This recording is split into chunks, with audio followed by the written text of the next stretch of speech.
Hello student. Best अर्थशास्त्र के most important लघुत्तरीय प्रश्नों की बात कर रहे हैं। और इस सीरीज़ में मैं आज बताऊंगा चैप्टर नंबर 3 उत्पादन तथा लागत के लघु उत्तरीय प्रश्न, उसके उत्तर के साथ। ठीक है, पूरी वीडियो को देखिएगा तो आपको पता चल जाएगा इस चैप्टर से ऐसे कौन कौन से क्वेश्चन हैं जो बोर्ड एग्ज़ाम में सबसे ज़्यादा पूछे जाते हैं। यूँ कहें कि पिछले कुछ वर्षों में पूछे गए। तो शुरू करेंगे। और हाँ, चैनल को सब्सक्राइब नहीं किया है आपने तो ज़रूर कर लीजिएगा, क्योंकि बोर्ड एग्ज़ाम नज़दीक है और आपको कंप्लीट प्रिपरेशन चाहिए, तो मैं करवा रहा हूँ आपकी एग्ज़ाम की प्रिपरेशन। ठीक है, तो चलिए, सबसे पहला क्वेश्चन जो बोर्ड एग्ज़ाम में जो सबसे ज़्यादा पूछा गया इस चैप्टर का, वो है सीमांत लागत और औसत लागत में क्या संबंध है। सीमांत लागत और औसत लागत में क्या संबंध है आपको बताना है। सीमांत लागत और औसत लागत में घनिष्ठ संबंध है, यानी कि बहुत ज़्यादा जो क्लोजिंग रिलेशन है। इस संबंध को हम निम्नलिखित बिंदु के माध्यम से समझ सकते हैं। मैं आपको पॉइंट टू पॉइंट बता रहा हूँ जो कि आपको एग्ज़ाम में लिखना है, क्योंकि इकोनॉमिक्स है। इकोनॉमिक्स में बहुत ज़्यादा एक्सप्लेनेशन की ज़रूरत नहीं होती, आपको वही लिखना है जो करेक्ट है। ठीक है, तो आप आंसर पे गौर कीजिएगा और उस आंसर को लिखने की कोशिश कीजिएगा कि एग्ज़ाम में कितना लिखने से आपको पूरा नंबर मिले। ठीक है, तो सबसे पहला क्वेश्चन है सीमांत और औसत लागत। इसका आंसर की बात कर रहे हैं तो कुछ पॉइंट्स है जिसके माध्यम से हम जो है आंसर इसके संबंध को बता सकते हैं कि एमसी और एसी में क्या रिलेशन है। सबसे पहले, जब औसत लागत कम होती है तो सीमांत लागत औसत लागत से कम होगी, पहला पॉइंट है।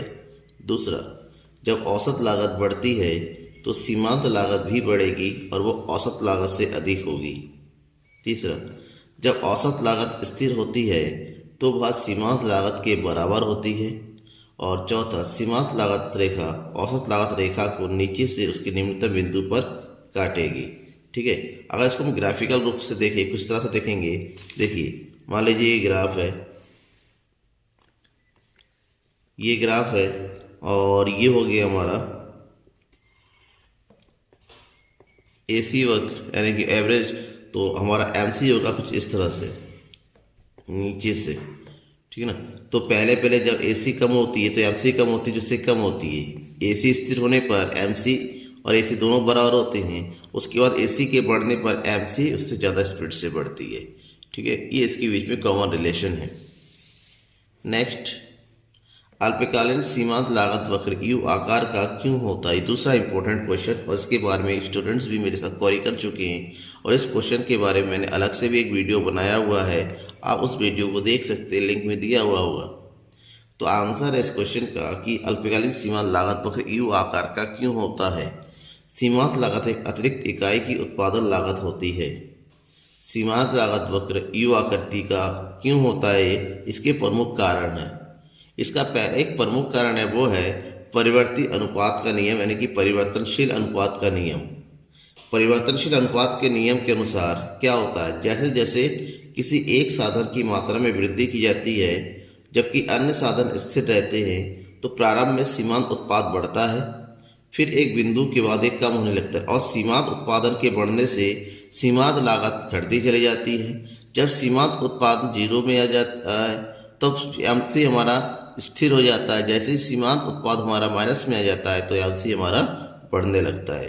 यही कारण है कि जैसे जैसे परिवर्तित साधन की अधिकाधिक इकाइयों को उपयोग किया जाएगा तो आरंभ में सीमांत लागत घटेगी, एक सीमा के पश्चात आरंभ कर देगी। और यही कारण है जिस कारण से एमसी वक्र नीचे आके फिर ऊपर की ओर चढ़ना शुरू कर देता है और ये यू आकार का बन जाता है। नेक्स्ट क्वेश्चन है, औसत लागत वक्र कैसा दिखता है, ये ऐसा क्यों दिखता है। सीमांत लागत वक्र कैसा दिखता है, सबसे पहले मैं ये बता दूं, सीमांत लागत वक्र भी यू आकार का ही दिखता है। अब बात करेंगे ये ऐसा इसलिए दिखता है क्योंकि औसत स्थिर लागत उतनी ही कम होती जाती है जितना मात्रा में अधिक इकाइयों का उत्पादन किया जाता है। क्योंकि उत्पादन की मात्रा के बढ़ने के साथ साथ हमारी औसत लागत में कुल स्थिर लागत में कोई परिवर्तन नहीं होता है, तो उत्पादन की मात्रा के बढ़ने के साथ साथ जो है हमारी औसत स्थिर लागत भी कम होती चली जाती है। औसत लागत पर हमेशा बाएं से दाएं नीचे की ओर झुका हुआ होता है, इस तरह से नीचे की ओर झुका हुआ होगा, परंतु ये कभी एक्स अक्ष को स्पर्श नहीं करता, क्योंकि औसत लागत कभी शून्य नहीं होती है, कुछ ना कुछ होगा जरूर। और शून्य ना होने का एक कारण है क्योंकि हमारा जो टीसी होता है वो जीरो लेवल पर भी कुछ नहीं कुछ होता है, क्योंकि हमारा टीएफसी जीरो लेवल पर होगा। जब कुल स्थिर लागत हमारा जीरो लेवल पर होगा तो टीसी भी होगा, और इसी कारण से हमारा एसी होता है वो कभी जीरो नहीं माइनस में नहीं आएगा, क्यों? क्योंकि टीसी अपको डिवाइडेड बाई क्यों होता है। तो टीसी जब जीरो लेवल भी कुछ ना कुछ होगा तो एसी का असर भी कुछ ना कुछ आएगा। इसलिए जब हमारा एसी कभी जीरो नहीं होता है तो नीचे की ओर गिरेगा तो कभी ये एक्स अक्ष को नहीं छुएगा, नीचे की ओर आएगा, और हो सकता है ये इस तरह से बन के ऐसा बनता चला जाए और ऊपर की ओर बढ़ जाए, लेकिन ये कभी भी जो है एक्स अक्ष की ओर नहीं छुएगा। इसीलिए औसत लागत वक्र यू आकृति का दिखने लगता है। नेक्स्ट क्वेश्चन, उत्पादन फलन की संकल्पना को समझाइए। शॉर्ट में ये क्वेश्चन अक्सर पूछा जाता है। उत्पादन फलन की संकल्पना। उत्पादन फलन किसे कहते हैं? उत्पादन फलन से आप क्या समझते हैं? उत्पादन फलन से क्या आशा है? उत्पादन फलन की टिप्पणी कीजिए। कई तरीके से इस क्वेश्चन को पूछा गया है, तो आपको मेन उत्पादन फलन के अर्थ को समझना है। उत्पादन फलन उत्पादन की आगतों मतलब उत्पादन के लिए प्रयोग होने वाले साधन तथा अंतिम उत्पाद के बीच तकनीकी या फलनात्मक संबंध को कहते हैं। उत्पादन फलन बताता है कि कितने साधनों का प्रयोग करने से कितना उत्पादन होगा।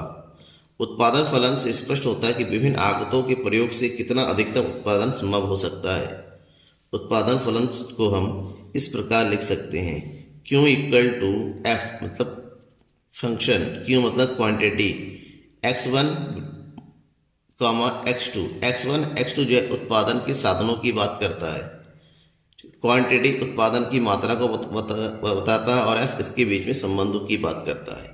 इसका मतलब ये हुआ उत्पादन फलन जो है उत्पादन के साधनों और उत्पादन की मात्रा के बीच के संबंधों की व्यक्त करता है। ठीक है।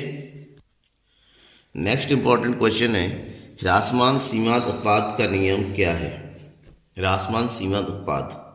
ह्रासमान सीमांत उत्पादन के नियम बताता है कि अन्य साधनों की मात्रा को स्थिर रखते हुए एक निश्चित स्तर के पश्चात एक परिवर्ती साधन के सीमांत उत्पाद घटती चली दर से प्राप्त होती है। अगर अन्य साधन स्थिर है, उसमें कोई परिवर्तन नहीं होता है, केवल परिवर्तित साधनों में हम वृद्धि करते चले जाते हैं, तो उत्पादन में, ठीक है ना, उत्पादन में एक समय के बाद हमारा ये क्या होता है, घटती दर से वृद्धि होगी, यानी कि टीपी हमारा बढ़ेगा फिर स्थिर होगा, और ऐसे में हमारा सीमांत उत्पाद इस तरह से नीचे आके फिर माइनस में आ जाता है।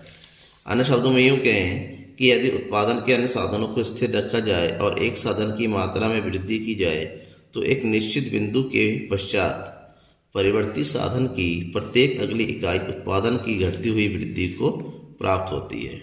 तो आपको इसका इतना आंसर लिखना है। नेक्स्ट क्वेश्चन है, एक फर्म की कुल स्थिर लागत, कुल परिवर्ती लागत तथा कुल लागत क्या है, वे किस प्रकार संबंधित है? आपको कुल स्थिर लागत, कुल परिवर्ती लागत और कुल लागत के बीच के संबंध के साथ साथ इसके अर्थ को ही बताना है। तो पॉइंट टू पॉइंट एक एक के अर्थ को देखिए। कुल स्थिर लागत किसे कहते हैं? कुल स्थिर लागत मतलब उत्पादन की स्थिर साधनों पर किया गया व्यय कुल स्थिर लागत कहलाता है। तो उत्पादन में जितने भी स्थिर साधन चाहिए होते हैं, चाहे मशीन हो, भूमि हो, ठीक है, फर्नीचर हो, इन सब पर जो खर्च किया जाएगा वो आपका कुल स्थिर लागत होगा। क्लियर। और नेक्स्ट है कुल परिवर्ती लागत। उत्पादन के परिवर्तनशील साधनों पर किया गया व्यय जो उत्पादन की मात्रा के अनुसार घटता बढ़ता रहता है उसे कुल परिवर्ती लागत कहते हैं। अब उत्पादन के परिवर्तनशील साधन जैसे लेबर, कच्चा माल, ये सब चीज़ जो उत्पादन के बढ़ने पर बढ़ाया जाता है और घटने पर घटा दिया जाता है उसे कुल परिवर्ती लागत कहते हैं। नेक्स्ट है कुल लागत। उत्पादन की कुल मात्रा को उत्पादन के लिए जो भी व्यय करना पड़ता है उन सभी व्ययों का योग कुल लागत होता है, और कुल लागत जो है कुल स्थिर लागत और कुल परिवर्ती लागत के योग के बराबर होती है। इसका मतलब एक फार्मूला बनता है यहाँ पर, TC बराबर TFC प्लस TBC, ठीक है।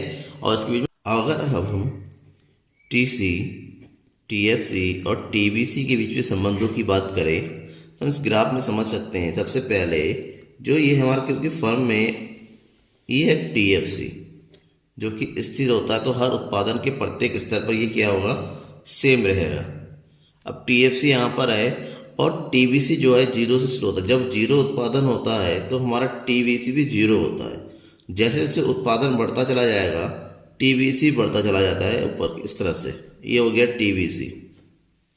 अब टीबीसी के बढ़ने के साथ साथ जब टीबीसी हमारा जीरो लेवल पर भी होता है और टीसी, क्योंकि हमारा टीसी जो होता है TC equal to TBC plus TFC, इन दोनों का टोटल होता है, तो इन दोनों को जोड़ के टीसी बनता है। जहाँ से टीएफसी शुरू होता है वहीं से टीसी शुरू होता है और ये जो है टीबीसी के पैरेलल में शुरू बनता है, यानी कि इन दोनों का योग टीबीसी के पैरेलल में टीसी इसके ऊपर बनता चला जाता है। ठीक है। नेक्स्ट क्वेश्चन, अल्पकालीन एवं दीर्घकालीन उत्पादन फलन से क्या अंतर है? दोनों के बीच में अंतर बताना है। तो एक तरफ है अल्पकालीन उत्पादन फलन, दूसरी तरफ दीर्घकालीन उत्पादन फलन। पहला अंतर है इसे अपरिवर्ती साधन का प्रतिफल भी कहा जाता है, जबकि दीर्घकालीन उत्पादन फलन पैमाने का प्रतिफल कहा जाता है। अल्पकालीन उत्पादन फलन उत्पादन के साधन परिवर्तनशील तथा अन्य साधन स्थिर होते हैं, क्योंकि अल्पकाल में कुछ साधन परिवर्तनशील होता है, कुल स्थिर होता है, जबकि दीर्घकाल में सभी साधन परिवर्तनशील होता है। यहाँ पर उत्पादन के पैमाने में कोई परिवर्तन नहीं होता है, जबकि दीर्घकालीन उत्पादन फलन में उत्पादन के स्तर में यानी उत्पादन के पैमाने में परिवर्तन हो जाता है।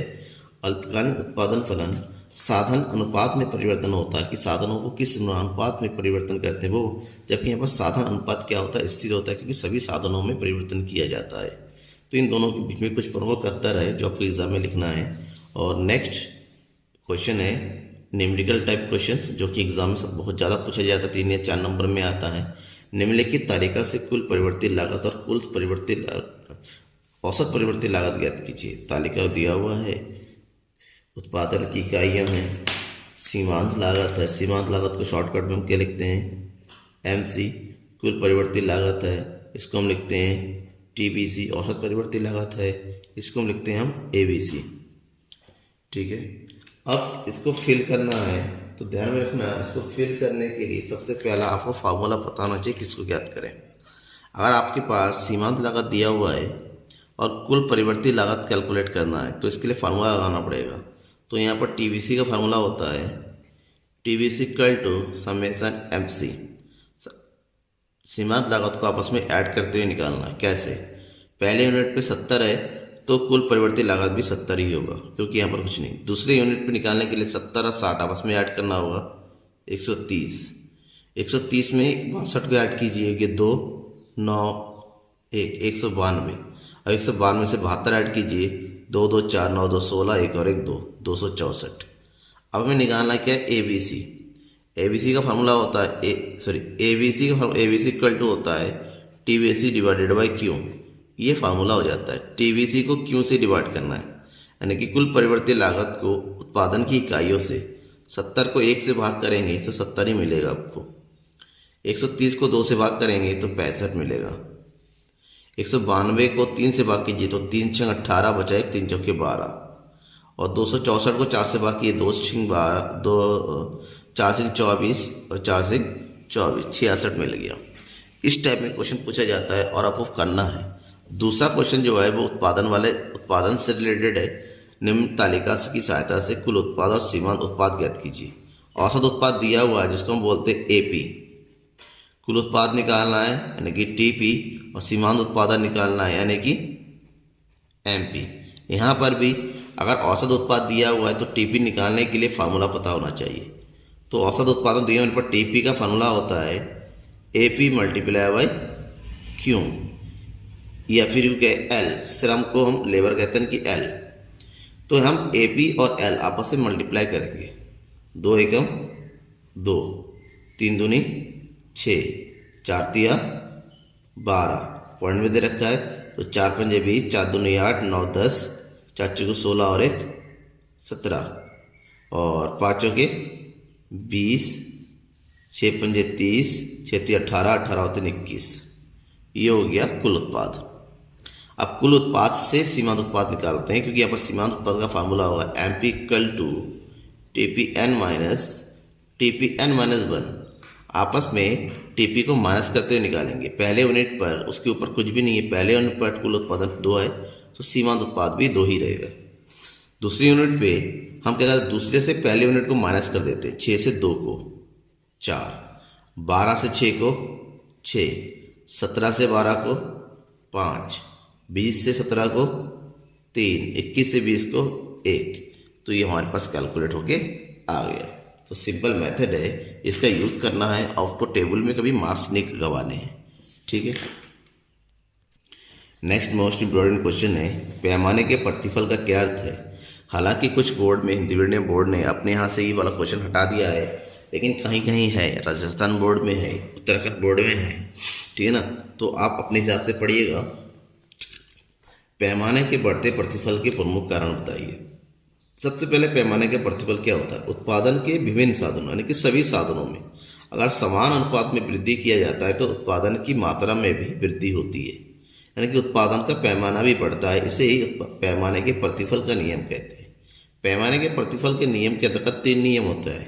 पैमाने के बढ़ते प्रतिफल का नियम, पैमाने का स्थिर प्रतिफल का नियम, पैमाने के घटते प्रतिफल का नियम।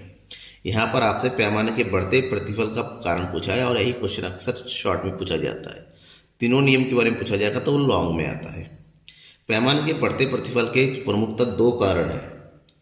पैमाने के बढ़ जाने पर श्रमिकों में अधिक विशिष्टीकरण या श्रम विभाजन किया जा सकता है, जिससे श्रम की उत्पादकता बढ़ जाती है। पहला कारण, अगर उत्पादन के सभी साधन बढ़ाएंगे तो जाहिर सी बात है आपको श्रम भी बढ़ाना पड़ेगा, जिससे उत्पादकता में वृद्धि हो जाती है। दूसरा, उत्पादन के बड़े पैमाने के अंतर्गत उन्नत तकनीक, उन्नत मशीनों का प्रयोग किया जा सकता है, क्योंकि आप उत्पादन के साधनों में वृद्धि करें तो उत्पादन की तकनीक, उत्पादन की मशीनों का प्रयोग करेंगे, ऐसे में उत्पादन में भी तेजी से वृद्धि होती है।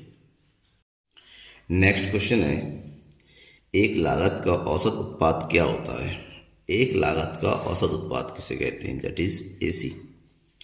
प्रति इकाई परिवर्तनशील लागत से प्राप्त उत्पादन को उस आगत का औसत उत्पाद कहते हैं। यदि कुल उत्पाद को प्रयुक्त आगत की इकाइयों, आगत मतलब साधन की इकाइयों से भाग दे दिया जाए तो औसत उत्पाद ज्ञात होता है। इसका मतलब ये हुआ कि कुल उत्पादन को उत्पादन की मात्रा या उत्पादन के साधन से भाग कर दिया जाए तो औसत उत्पाद ज्ञात किया होता है। इसका मतलब ये हुआ AP equal to TP divided by Q या फिर L, उत्पादन के साधन। ये होता है आपका औसत उत्पाद, ठीक है। तो ये रहे आपके इस चैप्टर के सबसे ज़्यादा इंपॉर्टेंट क्वेश्चंस जो कि बोर्ड एग्जाम में पूछे जाते हैं। इसके अलावा भी कोई डाउट रह जाता है तो बेझिझक मुझसे पूछिए, मैं उसको सॉल्व करने की कोशिश करूँगा। Thank you. शेयर कीजिए अपने दोस्तों के बीच में।